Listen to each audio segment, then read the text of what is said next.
வணக்கம். இரவு நேர பிரதான செய்திகள் வாசிப்பவர் கிருஷிகா புஷ்பராசா. தலைப்புச் செய்திகள்.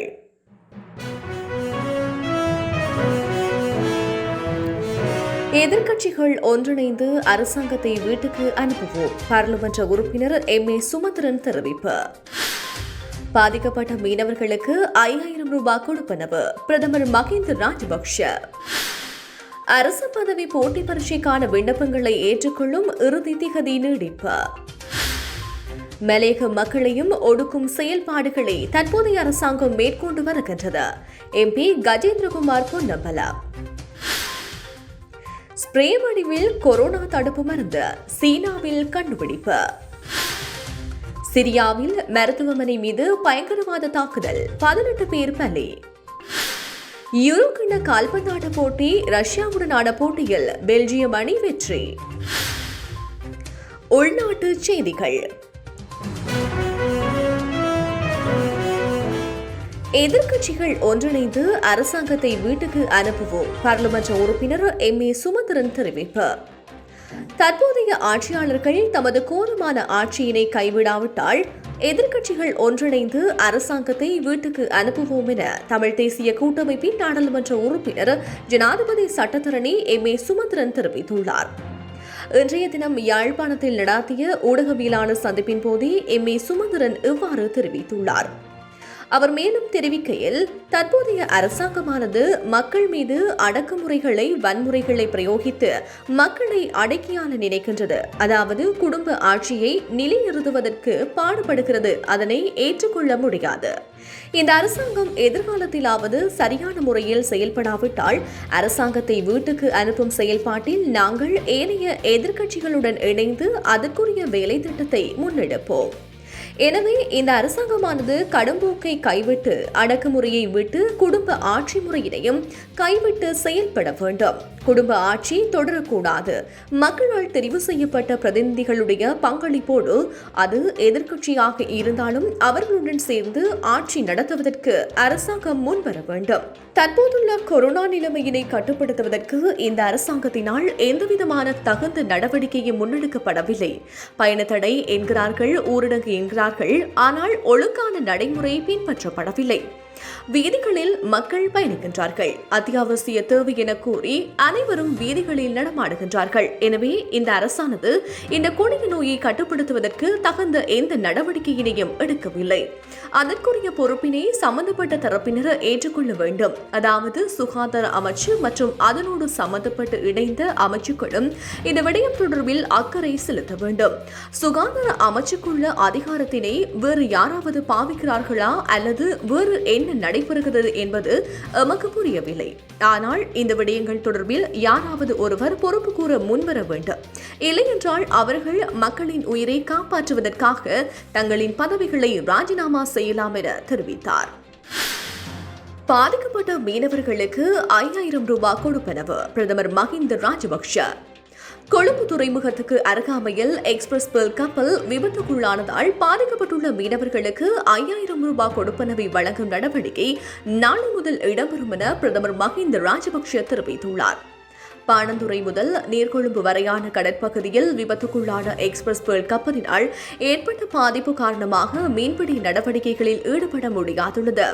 முறையான ஆய்விற்கு பின்னர் விரைவாக மீன்பிடி நடவடிக்கைகளை ஆரம்பிக்குமாறு சம்பந்தப்பட்ட அதிகாரிகளுக்கு நேற்று முன்தினம் பிரதமர் மஹிந்த ராஜபக்ஷ ஆலோசனை வழங்கினார். இதன்போது இந்த கொடுப்பனவு தொடர்பாக பிரதமர் அறிவித்தார். கப்பல் விபத்துக்குள்ளானதால் நாட்டுக்கு ஏற்பட்டுள்ள பாதிப்பு குறித்து முழுமையாக மதிப்பீடு செய்யப்பட்டு வருகின்றது என்றும் அதற்கான நஷ்ட ஈடுகள் விரைவில் பெறுவதற்கான முன்னேற்பாடுகள் நடைபெற்று வருவதாகவும் தெரிவிக்கப்படுகின்றது. அரசு பதவி போட்டி பரீட்சைக்கான விண்ணப்பங்களை ஏற்றுக்கொள்ளும் இறுதி திகதி நீடிப்பு.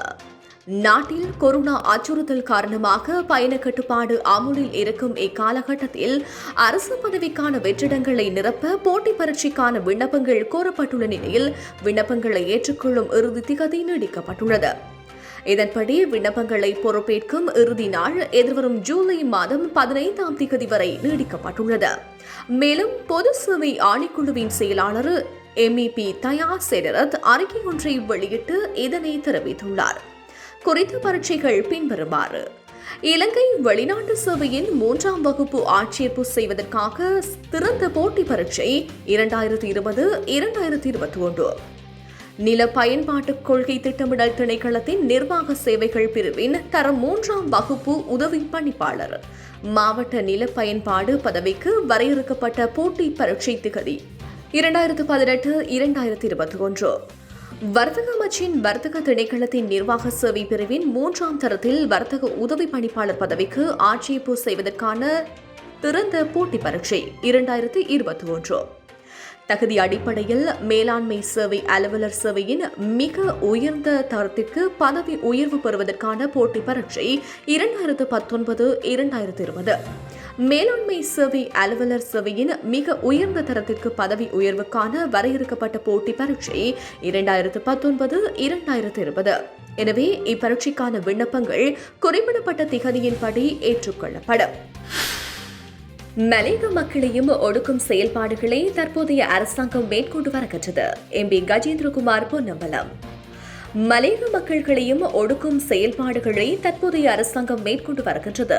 இந்நிலைமையை உணர்ந்து தங்களது அரசியல் நிலைப்பாட்டை மாற்றி பொதுவானதொரு நிலைப்பாட்டுக்கு மலையக தலைமைகள் வரும் பட்சத்தில் அவர்களுடன் இணைந்து செயற்படுவதில் எவ்வித தடையும் கிடையாது என்று தமிழ் தேசிய மக்கள் முன்னணியின் தலைவரும் யாழ் மாவட்ட நாடாளுமன்ற உறுப்பினருமான கஜேந்திரகுமார் பொன்னம்பலம் தெரிவித்தார்.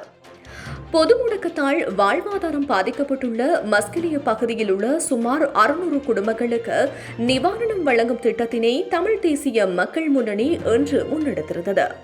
நிவாரணப் பொருட்களை வழங்கி வைத்ததன் பின் சமகால அரசியல் தொடர்பில் ஊடகங்களுக்கு கருத்து தெரிவிக்கும் போதே அவர் இவ்வாறு தெரிவித்தார். இது தொடர்பில் அவர் மேலும் கூறுகையில், தமிழ் பேசும் மக்களை பிரதித்துவப்படுத்துகின்ற கட்சிகள் ஒன்றிணைந்து செயல்பட வேண்டும் என்பதே எனது கருத்தாகும். மலையகம் மற்றும் முஸ்லிம் தலைமைகளுடன் இணைந்து செயல்படுவதற்கான முயற்சிகள் கடந்த காலங்களிலும் முன்னெடுக்கப்பட்டன. எனினும் கொள்கை ரீதியிலான முரண்பாட்டால் பொதுவானதொரு நிலைப்பாட்டுக்கு வர முடியவில்லை என சுட்டிக்காட்டப்பட்டது. வடக்கு கிழக்கில் வாழும் தமிழ் மக்கள் கடந்த 73 ஆண்டுகளாக எவ்வாறெல்லாம் குறிவைக்கப்பட்டு அவர்களுக்கு எதிராக அடக்குமுறைகள் கட்டவிழ்த்து விடப்பட்டனவோ மேற்படி அனைத்து நடவடிக்கைகளும் இன்று மலையக மற்றும் முஸ்லிம் மக்களுக்கு எதிராக முன்னெடுக்கப்பட்டு வருகின்றது. எனவே இந்நிலைமையை உணர்ந்து மலையக மற்றும் முஸ்லிம் அரசியல் தலைமைகள் வடக்கு கிழக்கில் வாழும் தமிழ் மக்களோடு ஒரு பொது நிலைப்பாட்டை எடுத்து தமிழ் பேசும் மக்களின் அரசியல் அபிலாஷைகளை நிறைவேற்றிக் கொள்ளும் விதத்தில் தங்களின் நிலைப்பாட்டை மாற்றிக்கொண்டால் இணைந்து செயல்படுவதில் எந்த பிரச்சனையும் இல்லை. அதேவேளை கடந்த அரசின் பொருளாதார மோசடி உள்ளிட்ட குறைபாடுகளை சுட்டிக்காட்டி தாங்கள் ஆட்சிக்கு வந்தால் பொருளாதாரம் மேம்படும் என்ற உறுதிமொழியை வழங்கியே தற்போதைய ஆட்சியாளர்கள் சிங்கள மக்கள் மத்தியில் அமோக வெற்றி பெற்றனர். ஆனால் அரசின் செயல்பாடுகள் கடும் ஏமாற்றமாக உள்ளன என்றார். மலையகத்துக்கு வந்து கொரோனாவால் பாதிக்கப்பட்டு இருக்கக்கூடிய பொருளாதார ரீதியாக மிகவும் கஷ்டப்பட்ட குடும்பங்களுக்கு வாழ்வாதார உதவிகளை நாங்கள் செய்ய ஆரம்பித்திருக்கின்றோம்.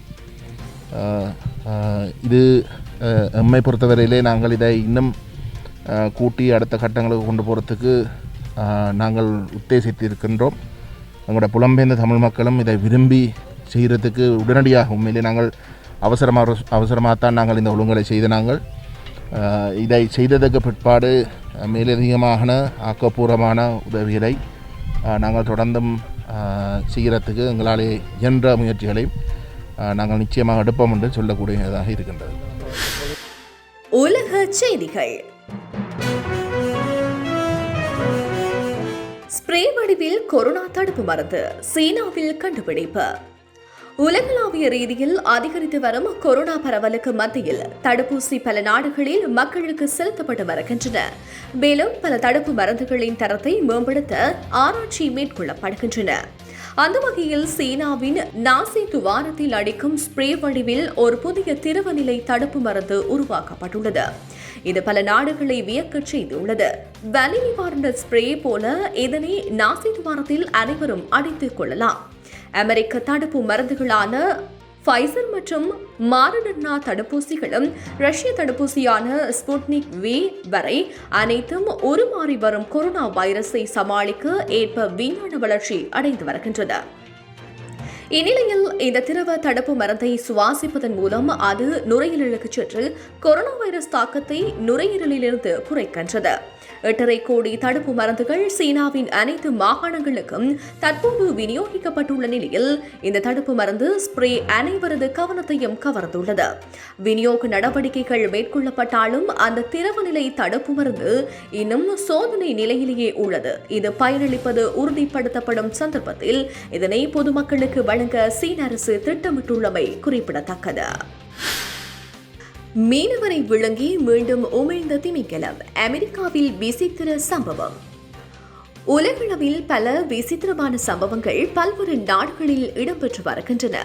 அந்த வகையில் அமெரிக்காவின் மெசச்சூசெட்ஸ் கடற்கரை அருகே அனைவரையும் வியக்க வைக்கும் விதமாக திமிங்கலம் ஒரு நபரை விழுங்கி மீண்டும் உமிழ்ந்த இச்சம்பவம் பெரும் அதிர்ச்சியை ஏற்படுத்தியுள்ளது. மைக்கேல் பக்கார்டு என்கின்ற அமெரிக்க மீனவர் லாப்ஸ்டர் எனப்படும் கடலின் ஆழத்தில் இருக்கும் நண்டினை பிடிப்பதற்காக கடலில் குதித்துள்ளார். 35 அடி ஆழத்திற்கு சென்று நீந்திக் கொண்டிருந்த அவரை ஹம்பக் வகை திமிங்கலம் ஒன்று எதிர்பாராத விதமாக விலகியது. 30 வினாடிகள் திமிங்கலத்தின் இருட்டடித்த வாயில் என்ன செய்வதென்று தெரியாமல் அவர் நீந்திக் கொண்டிருந்த நிலையிலே தனக்கு உரித்தான பாணியில் கடலுக்கு மேலே எகிரி குதித்த திமிங்கலம் அவரை உமிழ்ந்துள்ளது. உமிழ்ந்த வேகத்தில் பறந்து வந்த கடலின் மேற்பரப்பில் விழுந்த மைக்கேல் பின்னர் ஒரு சில காயங்களுடன் கரைக்கு வந்து சேர்த்துள்ளார். திமிங்கலம் தனது உணவை தான் சொல்லும் நேர்கோட்டில் தேடி உட்கொள்ளும். அவ்வாறே திமிங்கலம் சென்ற நேர்கோட்டில் மைக்கேல் சிக்கிக் கொண்டார். பிறகு திமிங்கலம் என்ன நினைத்ததோ அதிர்ஷ்டவசமாக அவரை உமிழ்ந்துள்ளது என திமிங்கல ஆராய்ச்சி நிபுணர்கள் கூறியுள்ளனர். தற்போது இந்த தகவல் சமூக வலைதளங்களில் வைரல் ஆகியுள்ளது. பாதிக்கப்பட்ட நபர் மருத்துவமனையில் சிகிச்சை பெற்று வரும் நிலையில் அவர் நலமாக உள்ளதாக அந்நாட்டு செய்திகள் தெரிவிக்கின்றன. சிரியாவில் மருத்துவமனை மீது பயங்கரவாத தாக்குதல், 18 பேர் பலி. சிரியாவில் கடந்த 10 வருடங்களாக நடந்து வரும் உள்நாட்டு கிளர்ச்சியாளர்களுக்கும் அரசுக்கும் இடையிலான போரில் பல லட்சம் மக்கள் கொல்லப்பட்டுள்ளனர். இதில் குழந்தைகள், பெண்கள் உட்பட பலரின் உயிர்கள் காவு கொள்ளப்பட்டுள்ளன. இதில் உள்ளூர் கிளர்ச்சியாளர்கள் 400க்கும் மேற்பட்ட மருத்துவமனைகளுக்கு தாக்குதல்களை மேற்கொண்டுள்ளனர். இந்நிலையில் சிரியாவின் ஆப்ரின் நகரில் உள்ள தனியார் மருத்துவமனை ஒன்றின் மீது குர்திஸ் போராளிகள் தாக்குதல் மேற்கொண்டுள்ளனர். இதில் நோயாளிகள் உட்பட 18 பேர் இதுவரை உயிரிழந்ததாகவும் 30க்கும் அதிகமானோர் படுகாயம் அடைந்துள்ளதாகவும் அவர்களை வேறு மருத்துவமனைக்கு மாற்றம் செய்து சிகிச்சை மேற்கொள்ளப்பட்டு வருவதாகவும் அந்நாட்டு செய்திகள் தெரிவிக்கின்றன. அடுத்த ஆண்டுக்கும் 70% மக்களுக்கு தடுப்பூசி செலுத்தப்பட்டிருக்க வேண்டும், WHO தெரிவிப்பு. சுமார் 200க்கும் மேற்பட்ட உலக நாடுகள் தற்போது கொரோனா வைரஸ் தாக்கத்தினால் திண்டாடிக் கொண்டிருக்கும் சமயத்தில் கொரோனாவிற்கு தடுப்பூசியே இதற்கான சரியான தீர்வாக காணப்படுகின்றது. இந்நிலையில் பணக்கார நாடுகளில் அதிகப்படியான தடுப்பூசிகளை வாங்கியுள்ள நிலையில் அமெரிக்கா போன்ற பல ஏழை நாடுகளுக்கு இன்னுமே தடுப்பூசி கிடைக்காத பட்சத்தில் அடுத்த ஆண்டுக்குள் உலக மக்கள் தொகையில் 70% மக்களுக்கு கொரோனா தடுப்பூசி செலுத்தப்பட்டிருக்க வேண்டும் என்று உலக சுகாதார அமைப்பு G7 உறுப்பு நாடுகளின் தலைவர்களுக்கு வேண்டுகோள் விடுத்துள்ளது. G7 கூட்டமைப்பின் 47வது உச்சி மாநாடு நேற்று முன்தினம் தொடங்கிய நிலையில் இங்கிலாந்தில் கார்ன்வால் பகுதியில் செயின்ட் ஐவ்ஸ் நகரில் உள்ள கார்வில் பகுதியில் இந்த மாநாடு நடைபெற்று வருகின்றது. இந்த மாநாட்டில் உலக சுகாதார அமைப்பின் தலைவர் டெட்ராஸ் அதானம் கேப்ரியஸ் கலந்து கொண்டார். ஏழை நாடுகளுக்கு பிற நாடுகள் கொரோனா தடுப்பூசி வழங்க வேண்டும். அவ்வாறு வழங்கினால்தான் செப்டம்பர் மாதத்திற்குள்ளாக உலகளவில் 10% மக்களுக்கு கொரோனா தடுப்பூசி செலுத்த முடியும் என்று டெட்ராஸ் அதானம் தெரிவித்துள்ளார். விளையாட்டுச் செய்திகள். யூரோ கிண்ண கால்பந்தாட்ட போட்டி நிலவரங்கள். நேற்று முன்தினம் ஆரம்பமான யூரோ கிண்ண கால்பந்தாட்ட போட்டிகளில் நேற்று 3 போட்டிகள் நடைபெற்றது. நேற்று நடந்த சுவிட்சர்லாந்து மற்றும் வேல்ஸ் அணிகளுக்கு இடையிலான ஆட்டம் 1-1 என்ற கோல் கணக்கில் சமநிலையில் முடிந்தது. முதல் பாதியில் 2 அணிகளும் கோல் போடா நிலையில் இரண்டாம் பாதியில் சுவிட்சர்லாந்து வீரர் பேரில் எம்போலா 49வது நிமிடத்திலும் வேல்ஸ் வீரர் கேப்போ மூரி 74வது நிமிடத்திலும் கோல் அடித்தனர். பந்தை கட்டுப்பாட்டில் 62% வைத்திருந்த சுவிட்சர்லாந்தின் கையோங்கி இருந்தாலும் வேல்ஸின் அணியின் சாதுரியமான தடுப்புக்கு முன் அவர்களின் யுக்தி எடுபடாமல் போய்விட்டது. இதன்படி இப்போட்டி சமநிலையில் முடிவடைந்தது. அடுத்து நடைபெற்ற போட்டியில் டென்மார்க் மற்றும் பின்லாந்து அணிகள் மோதின. பலம் வாய்ந்த டென்மார்க் அணியை பின்லாந்து அணி 1-0 என்ற அடிப்படையில் வெற்றி கொண்டது. போட்டியின் முதல் பாதியில் 2 அணிகளும் கோல் போடாத நிலையில் இரண்டாம் பாதியில் பின்லாந்து அணியின் ஜோயல் பொய்ஹன்பாலோ 59வது நிமிடத்தில் அடித்த கோலின் மூலம் பின்லாந்து அணி 1-0 என்று வெற்றி பெற்றது. இன்னொரு போட்டியில் பலம் வாய்ந்த பெல்ஜியம் அணி ரஷ்ய அணியை 3-0 என்ற அடிப்படையில் வெற்றி கொண்டது. அந்த அணியின் நட்சத்திர வீரர் லூகாலு 10 மற்றும் 88வது நிமிடங்களில் 2 கோல்களையும் தோமஸ் மொயூனிர் 34வது நிமிடத்திலும் பெற்ற கோல்கள் மூலம் பெல்ஜியம் அணி 3-0 என்று வெற்றி பெற்றது. இன்றைய தினம் பலம் வாய்ந்த இரு அணிகளான இங்கிலாந்து மற்றும் குரோஷிய அணிகளுக்கு இடையிலான போட்டியும் ஆஸ்திரியா மற்றும் வடக்கு மெகடோனியா ஆகிய நாடுகளுக்கிடையில் போட்டிகள் நடைபெறவுள்ளது. இதுடன் தமிழோசை செய்திகள் நிறைவு பெற்றன. மேலும் செய்திகளை அறிந்து கொள்ள தமிழோசையோடு இணைந்திருங்கள். வணக்கம்.